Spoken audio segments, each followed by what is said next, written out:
Décision déjà annoncée il y a quelque temps par la Banque centrale chinoise, l'utilisation du yuan offshore, échangeable en dehors de la Chine continentale, est depuis le 25 janvier 2016 plus difficile. Les banques étrangères ont désormais obligation de placer une partie de leurs dépôts en yuan à la Banque centrale chinoise.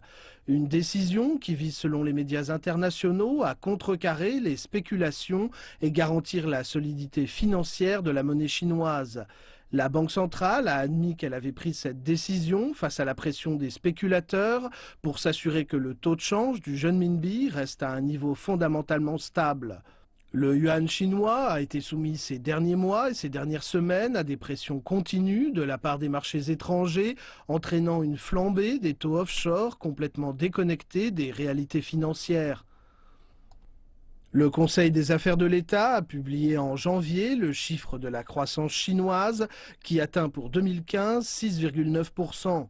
Selon les experts, 2016 devrait encore être une année difficile pour la Chine, avec la menace toujours présente d'un important ralentissement économique.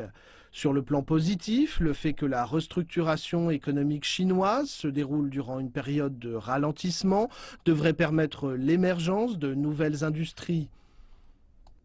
Baromètre de l'économie chinoise, le marché des actions connaît des remous depuis le début de l'année 2016.